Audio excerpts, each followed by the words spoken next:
এত বড় একটা রিসোর্ট সিকিউরিটি নাই বললেই চলে। আসসালামু আলাইকুম গাইস, টুডে মাই নিউ ব্লগে সবাইকে স্বাগতম। ব্লগটা শেষ পর্যন্ত দেখার অনুরোধ রইল। তো শুরু করা যাক ব্লগ নাম্বার 22।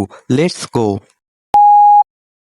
আমরা আগেই প্ল্যান করে রাখছিলাম যে ঈদের পরের দিন আমরা ঘুরতে যাব জীবনমহল। তো যেই কথা সেই কাজ, আমরা সকাল সকাল চলে আসছি জীবনমহলে। আসে আমরা টিকিট কাটলাম, দেখেই মনে হচ্ছিল অনেক ভিড় হবে আজকে, কারণ ঈদের পরের দিন বলে কথা, অনেক মানুষই আসছে দেখতেছি চারপাশে। তো আমরা টিকিট কেটে ঢুকে পড়লাম জীবনমহলের মধ্যে। এর আগের থেকে একটু মনে হচ্ছে চেঞ্জ হয়েছে, কারণ এর আগের বছর আমি এখানে আসছিলাম ঘুরতে।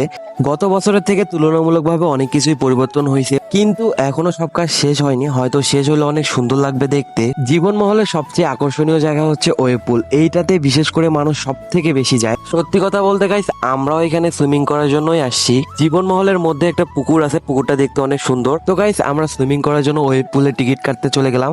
আমার কেন জানি মনে হচ্ছে গাইস, এখানে ওয়েভ পুলের টিকিট একটু বেশি নেওয়া হচ্ছে, 200 টাকা করে। আপনারা একটু কমেন্ট করে বলবেন যে ঠিক আছে কিনা। তো গাইস, আমরা এদিকে ভিতরে ঢুকে দেখি যে এত পরিমাণে মানুষ সুইমিং করতে আসছে যে বলার বাইরে। আমিও এইদিকে ড্রেস চেঞ্জ করে একবারে লাফায় পড়ছি সুইমিং পুলে। অন্যদিকে স্লিপারে সামিন, ফাহিম, নাইম শুরু করে দিয়েছে ছোট বাচ্চাদের মতো। তাদের দেখে আমিও হয়ে গেলাম ছোট বাচ্চা। আনন্দ করার জন্যই তো গেছি গাইজ, একটু কি আনন্দ না করলে হয়। এইদিকে আমরা সবাই উড়াধুরা ডান্স শুরু করে দিছি। আমাদের ডান্সটা কিরকম হয়েছে গাইজ অবশ্যই কমেন্ট করে জানাবেন। কিছুক্ষণ পরে ওয়েভ দিয়ে দেয় গাইজ, এত পরিমাণে ঢেউ যে মনে হচ্ছে সমুদ্র সৈকতে চলে আসছি। আপনারা যদি কেউ সমুদ্রের ফিল নিতে চান, অবশ্যই জীবনমহলে যাবেন, কারণ সেখানে অনেক সুন্দর সমুদ্রের একটা ফিল পাওয়া যায়। আমি এদিকে সেই উড়াধুরা লাফালাফি শুরু করে দিচ্ছি গাইজ।